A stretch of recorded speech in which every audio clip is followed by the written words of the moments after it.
Well, hello there, gobbles and giggles to you, to everyone on this Thursday night. It is Thursday, the 15th of February. It is actually the day after Valentine's Day, but Thursday is the normal day of the week that I do Once Upon a Turkey Leg. So here we are with Once Upon a Turkey Leg, the Valentine's Day edition. I did do my other stream, Let's Talk Turkey, on Tuesday, which is the normal day for that stream.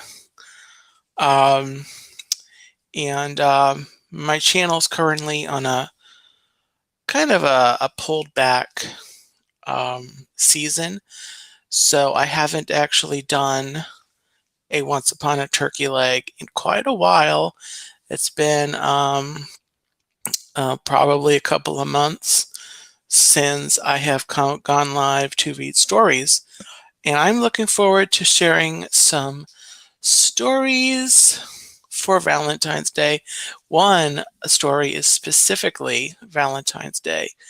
And then the second story that I will read tonight is a Disney classic, which is, of course, Disney is notorious for having love scenes and beautiful music in their classics. So anyway, welcome to the stream again. This is Once Upon a Turkey Leg, and coming up in the near future, probably in the spring sometime, every single Thursday night is where you can listen to me read stories. And I'll announce that. I'll do an announcement stream when I get to the period and the point that I feel ready to get things going again here on the channel.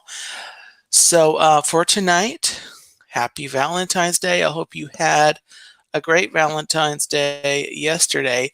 We're still going to celebrate a little bit tonight with some fun stories. So without further ado, I am going to start with the first story tonight. And while I'm showing you the story, if you have not already, bop the like button for me and leave me a comment if you're checking this out on the replay, and I will see that and respond quite promptly. I try to do that. Hey Tina, welcome in, and hello also to Chuck. Great to have you. And so yes, now here's my first story tonight. It is a Charlie Brown Valentine by Charles M. Schulz. A Charlie Brown Valentine. So here we go.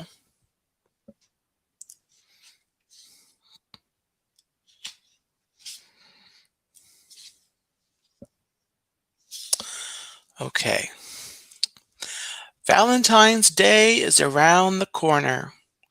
Charlie Brown and his friends are busy preparing for the big day and hoping to receive Valentines of their own. Valentine's Day puzzles me, Chuck, Peppermint Patty confides in him.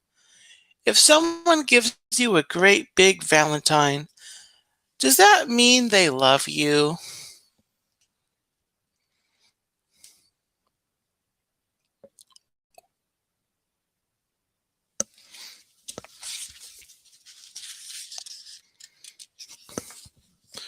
Charlie Brown thinks for a moment. I don't think the size of the card really matters, he replies. Peppermint Patty looks confused.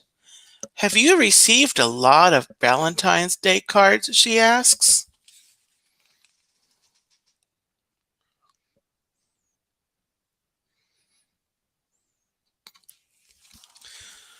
Not even one, Charlie Brown admits, but I have a feeling this will be the year.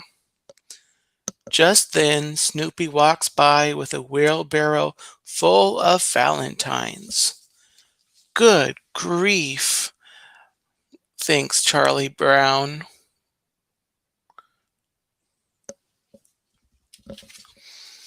Hi, Cynthia. Welcome in. Happy Valentine's Day.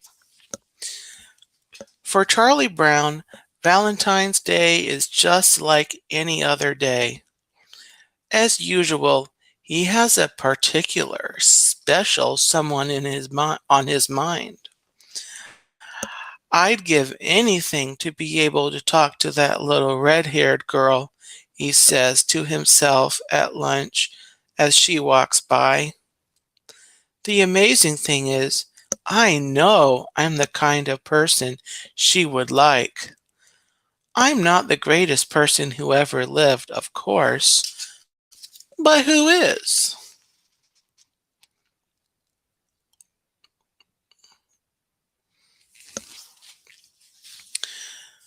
It turns out someone does think Charlie Brown is special. Marcy. She is making a valentine for him. When her friend Peppermint Patty finds out, she is surprised. You can't do that. He'll think you like him, Peppermint Patty tells Marcy. I do. I'm very fond of Charles, Marcy replies. That's when Peppermint Patty realizes she likes Charlie Brown too.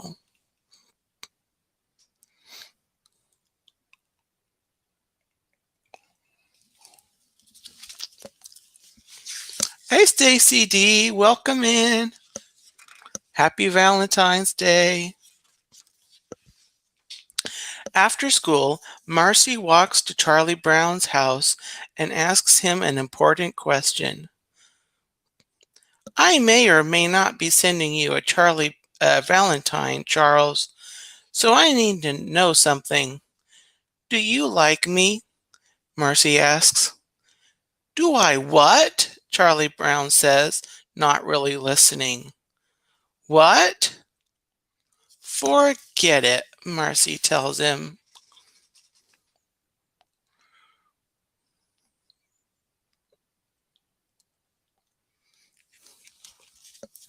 Marcy tells Peppermint Patty she isn't giving a Valentine to Charlie Brown after all.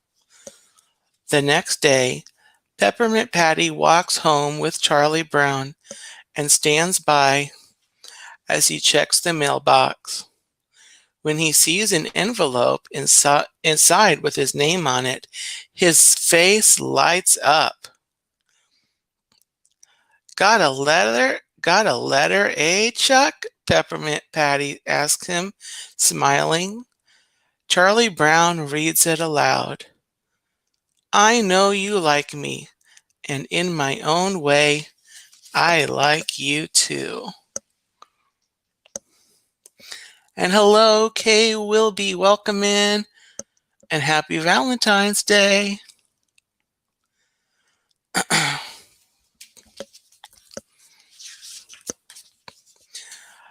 Then he turns to Peppermint Patty and says excitedly, I think it's from that little red-haired girl. Peppermint Patty scowls. That letter is from me. You like me, Chuck, she insists. I do? Charlie Brown asks.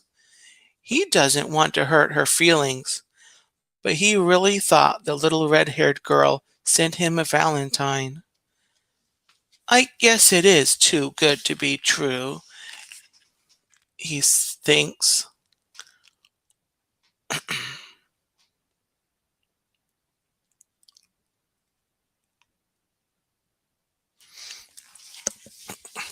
Charlie Brown can't help it. His heart belongs to the little red-haired girl.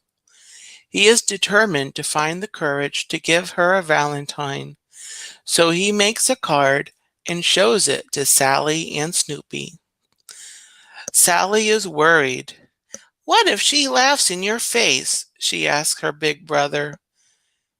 Charlie Brown sighs. "At least I'd be near her."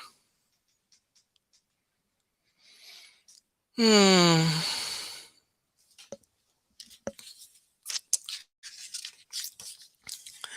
Charlie Brown asks Snoopy to help him practice delivering the card.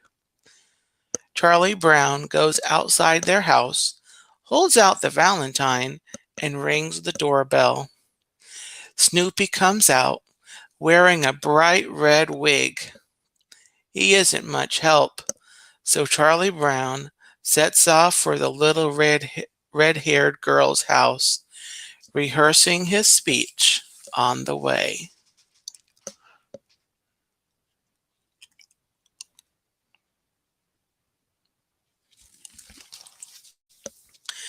Here, sweet little red-haired girl, I made this Valentine for you," Charlie Brown says as he walks. Then he gulps and begins again. "Here, I hope you like this Valentine as much as I like you." He tries out a few different smiles and even a wink, but he is too nervous. When he spots a mailbox, he quickly drops the Valentine inside without even signing his name on the card. Hi, Russ. Welcome in. Happy Valentine's Day and happy Thursday.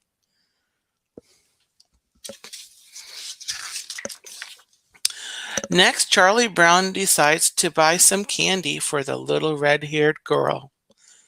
"I'd like to buy a box of candy for a girl who doesn't know I exist," he confesses to the candy store clerk.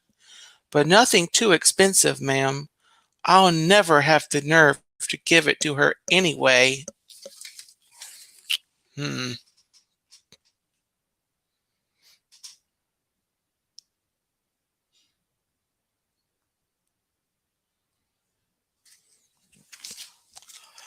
Charlie Brown makes it all the way to the little red-haired girl's house before stopping at a tree near her front door, too afraid to move closer. "Maybe I can hide behind this tree and hold out this box of candy. Or hold out, wait, oh yeah, and hold out this box of candy," he thinks. "And when she comes by, she'll take it out of my hand." He gets as far as hiding behind the tree and holding out the candy before realizing how silly he looks and starts heading home.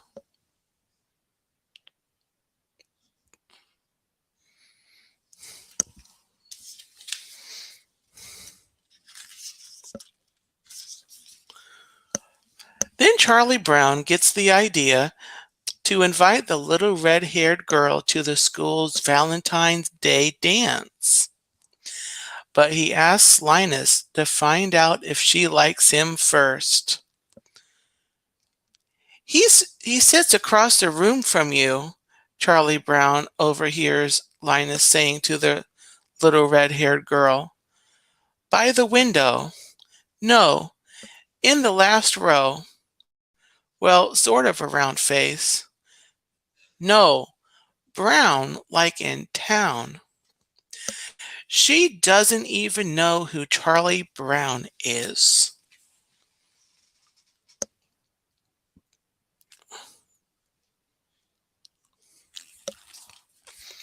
Finally, Lucy tells Charlie Brown to just walk up to the little red-haired girl and introduce himself.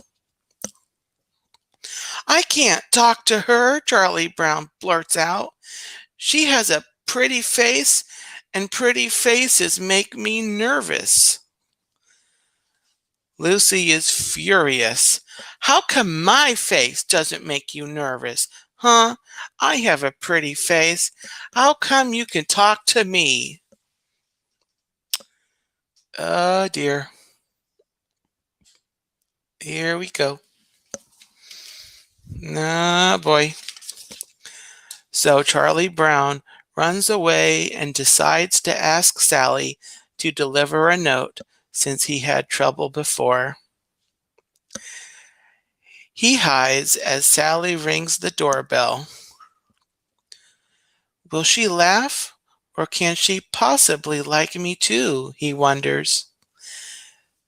Then Sally returns, hands back the note, and shrugs. She couldn't read your smudgy writing. I can't stand it, Charlie Brown sighs.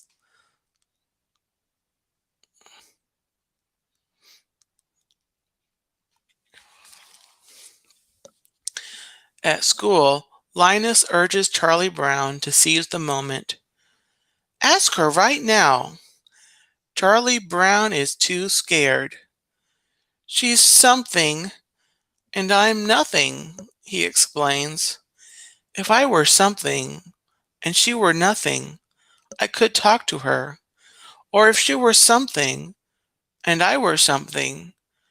Or if she were nothing, and I were nothing. You know, Charlie Brown, for a nothing, you're really something, Linus says.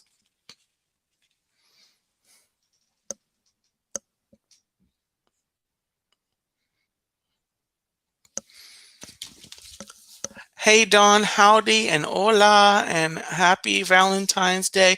I don't know how they say that in Spanish, but hope you're enjoying your time there in Mexico.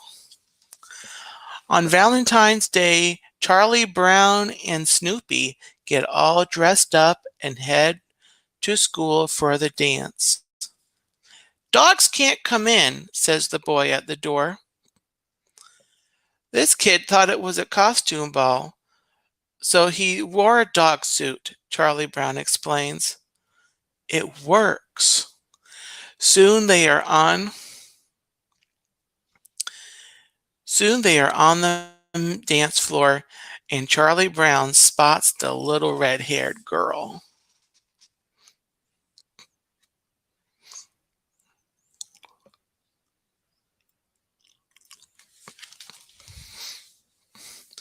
She's just waiting for you to ask her to dance, Linus says. Go on. Charlie Brown's knees are shaking. His heart is pounding. He takes one step and then another. I'm going to ask her. I'm getting there. That's when Peppermint Patty and Marcy pull him onto the dance floor. You sly devil, says Peppermint Patty. We've been looking for you.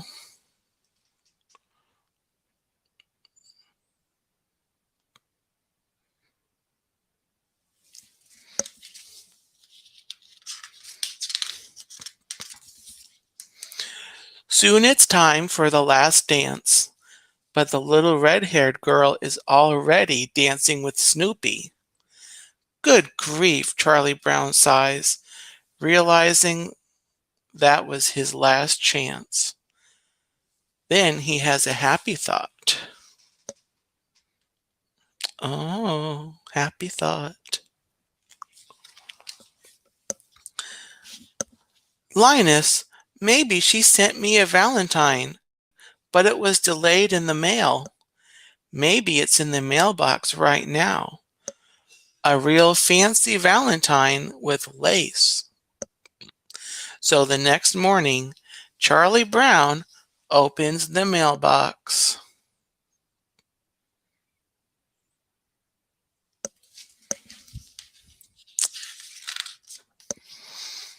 And Snoopy pops out and gives him a big kiss.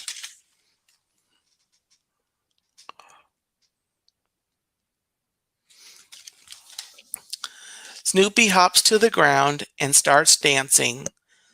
Then Charlie Brown and Linus are dancing too. Charlie Brown is disappointed that the little red-haired girl didn't send him a Valentine. but he is happy to have such good friends. Besides, there's always next year, he thinks. It is a very happy Valentine's Day after all.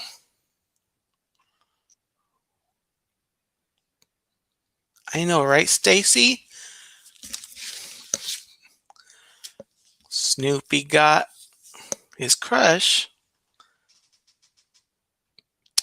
That is our first story tonight, A Charlie Brown Valentine by Charles M. Schulz.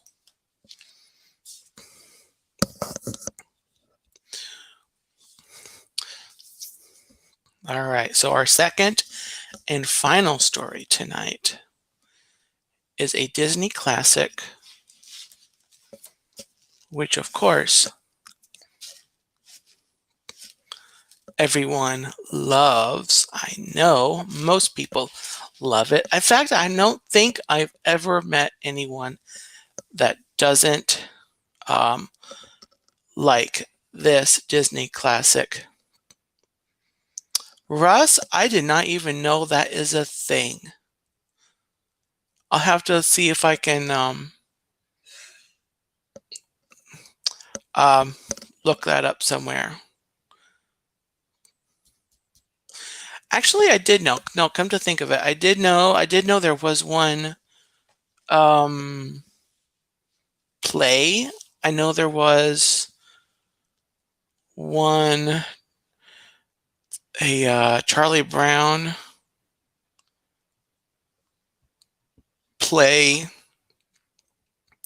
musical. I forget what it was called. Something about, I think is You're a Good Man, Charlie Brown. I think that was a play or a musical or something. Anyway, I'll have to I'll put a pin in that, mental pin, and I will see if I can find that anywhere. But anyway, on with our second story tonight here on this Valentine's edition. It is the Disney classic Cinderella.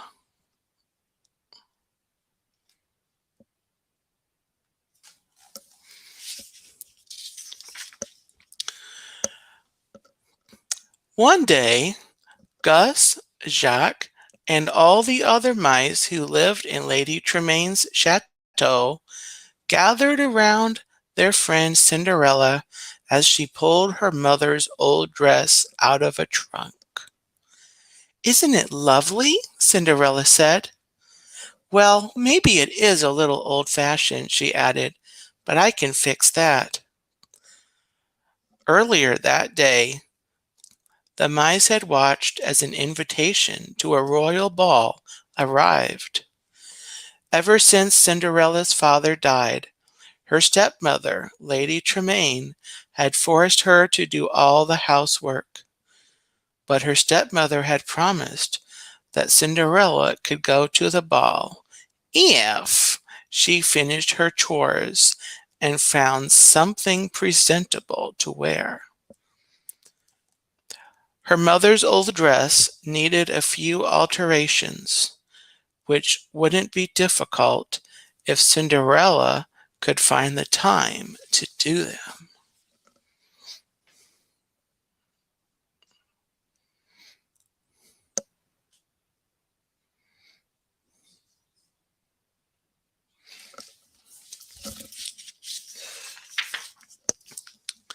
"Cinderella!" her stepmother and stepsisters called. They were getting ready for the ball and wouldn't give Cinderella a moment's peace. Plus, she still had to do all of her chores. "I guess my dress will just have to wait," she sighed sadly.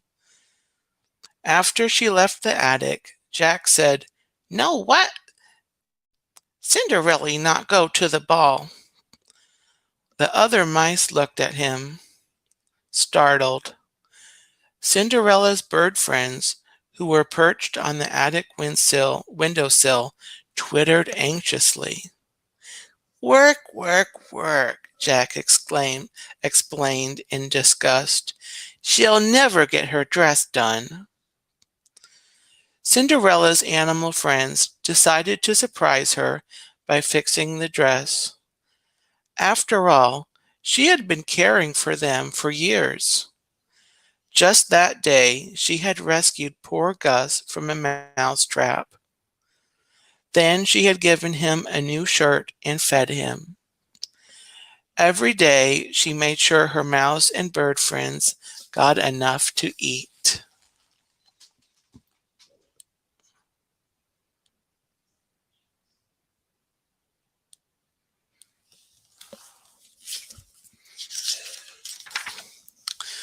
The mice and birds worked together to make Cinderella's dress the most beautiful at the ball. First, they measured the gown's skirt. Jack and Gus used scissors to cut a long swatch of pink fabric. Flying through the air, the birds draped the fabric across the back of the dress. More birds hoisted the mice into the air so they could sew the fabric into place. Then the mice hefted sewing needles over their shoulders and stitched on pretty ruffles. The birds draped on shiny ribbons. As a finishing touch, Gus and Jacques found a sash and a string of beads that the stepsisters had thrown away. The birds and mice completed the dress just as the carriages arrived to take Lady Tremaine and her two daughters to the ball. Sure she wouldn't be able to attend, Cinderella sadly climbed the stairs to her attic room. But when she opened the door, her animal friends called out, "Surprise!"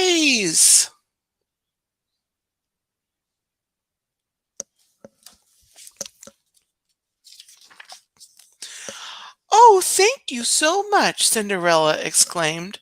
The birds and mice were overjoyed to see their friends so happy. She was always working so hard.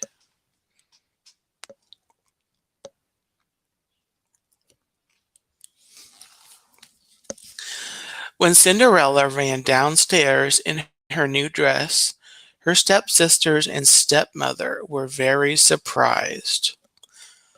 They hadn't thought Cinderella would find anything to wear. "We did make a bargain, didn't we, Cinderella?" her stepmother said. Suddenly suspicious, Jack and Gus watched from a mouse hole in the wall. "Those beads give it just the right touch. Don't you think so, Drizella?" Cinderella's stepmother asked. "Why, you little thief!" cried Drizella. She lunged and ripped the beads off Cinderella's neck. "Look, that's my sash!" Anastasia piped up. The girls tore Cinderella's lovely dress to shreds, then flounced out the door to their carriage. Her hopes dashed, Cinderella ran to the garden, crying. Cinderella's animal friends gathered around her as she wept on a stone bench. They wished they could comfort her. Suddenly, Cinderella heard an unfamiliar voice say, "There, there, dry your eyes." It was Cinderella's fairy godmother. Waving her magic wand, the fairy godmother turned a pumpkin into a magnificent coach. Cinderella stared in amazement as the fairy godmother continued to work her magic. "Bippity boppity boo!" she cried. Soon 4 of the mice, including Gus and Jacques, had turned into white horses. Bruno, the dog, became the footman, and the stable horse, became the coachman.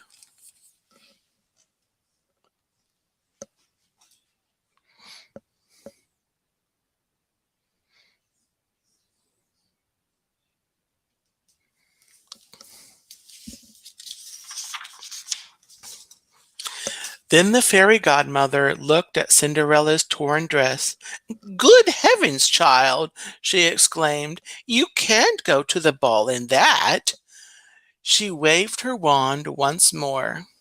Suddenly, Cinderella was wearing beautiful glass slippers and a blue ball gown that shimmered like diamonds. Even her hair was arranged elegantly. She gazed at her reflection in the fountain with disbelief. "It's more than I ever hoped for," she declared, her eyes sparkling. The fairy godmother helped Cinderella climb into the coach. "You must understand, my dear, on the stroke of 12, the spell will be broken."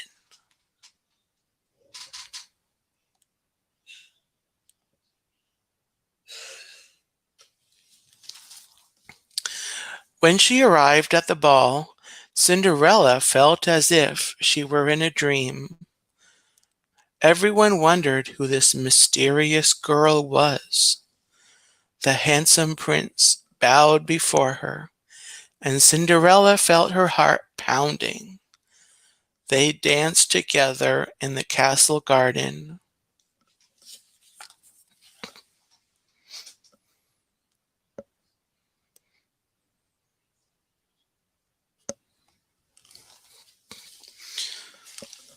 Gazing into her eyes, the prince leaned down to kiss her just as the clock struck 12. When she heard the bell toll, Cinderella remembered the fairy godmother's warning. She raced down the grand staircase, accidentally leaving one of her dainty glass slippers behind.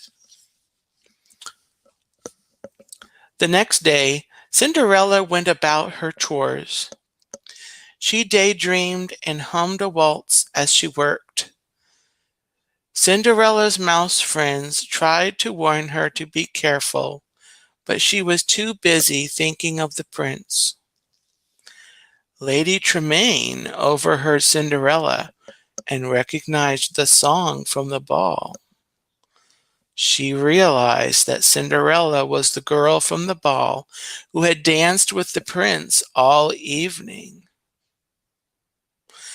The Grand Duke was searching for the prince's mysterious love by trying the glass slipper on every maiden in the kingdom, including Cinderella's stepsisters.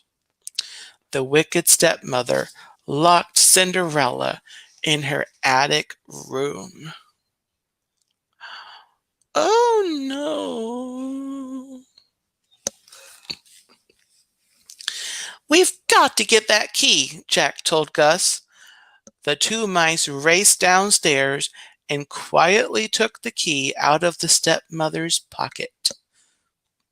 Then they pushed and pulled it up the long staircase. With a last burst of energy, Cinderella's exhausted little friends were finally able to slip the key under the locked door. "Oh, thank you," she cried. Cinderella hurried down the steps. The Grand Duke had arrived while she was locked in the attic. Of course, Cinderella's wicked stepsisters tried on the slipper with glee, but their feet did not fit. The Grand Duke once again found a lady whom the slipper did not belong to. All the maidens' feet were either too big or too small. Disappointed, he started to leave the house. "Wait! Please wait!" Cinderella called to the Grand Duke. At the sound of Cinderella's voice, everyone looked up. The mice hugged each other hopefully. But Cinderella's stepmother was upset that her stepchild had escaped and she tripped the Grand Duke with her walking stick. The slipper Cinderella had left behind at the ball shattered. Luckily, Cinderella still had the other slipper. She pulled it out of her pocket, then tried it on.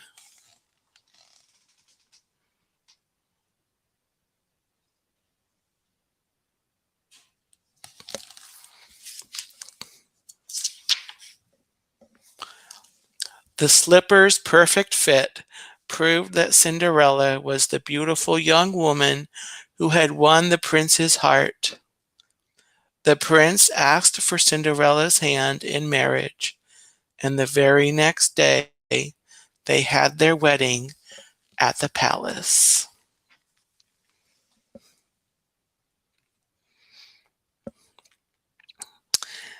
And that is the end of our second story tonight, Disney's Cinderella.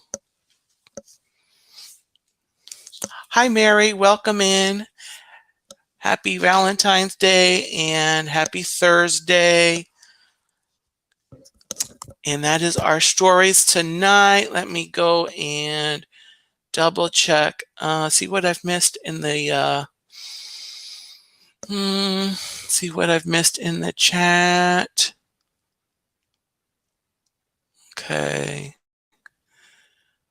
Is there something about a hamburger? Russ had a bacon cheddar burger and a Mickey cheesecake and a ton of fries. I am jealous and hungry.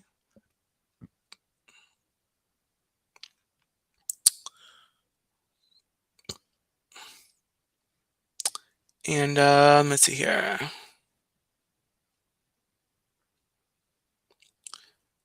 Dawn is looking out over the Caribbean and should probably not drink the water.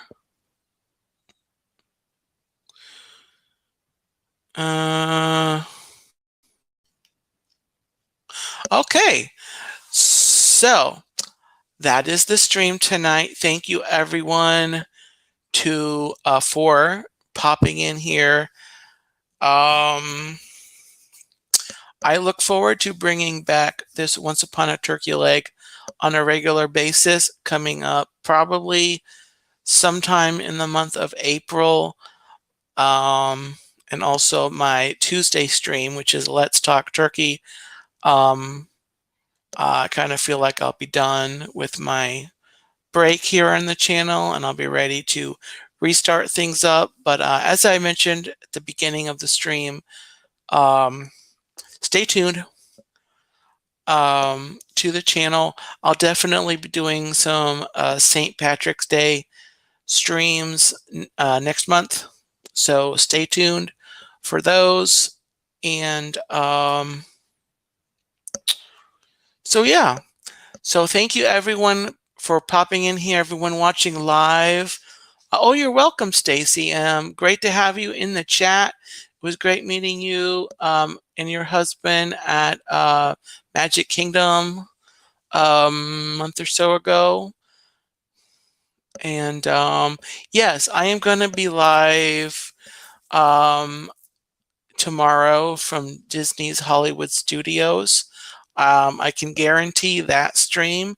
It's going to be at around 10:30, maybe 11 Eastern time here on the channel. We're actually not going to be riding Tower of Terror. We're going to be strolling around Galaxy's Edge. I kind of realized that I haven't done I haven't been to Hollywood Studios a lot, especially in my live streams. And I realized I really haven't taken the time to just stroll around and enjoy the ambiance and atmosphere of Batuu. So we're going to spend some time just hanging out in Batuu, looking at some of the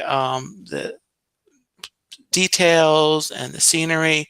Hopefully we run into some characters like Chewie, Rey, maybe hopefully not too many stormtroopers, maybe the Mandalorian and Grogu, possibly. I still haven't seen them around.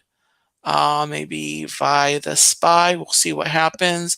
And then we'll venture out for probably a little bit of the stream. I know I would love to walk into Toy Story Land on stream and check that out for a little bit. So it possibly won't be the whole park, but at least Galaxy's Edge and some Toy Story Land, just kind of walking around and enjoying there. And then there possibly maybe another stream from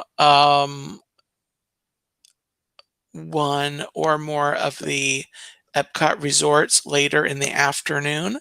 I will have to play that by ear, but definitely join me. Russ. Oh my gosh. Russ, I'm trying to grow my channel and anyway, so stay tuned to the channel tomorrow. I can turn the camera off, by the way, if I need to. Anyway, thank you everyone for watching this. Hope you had a lovely Valentine's Day and a day after. And bop the like button if you have not. If you're watching on the replay, and let me know in the comments, and I will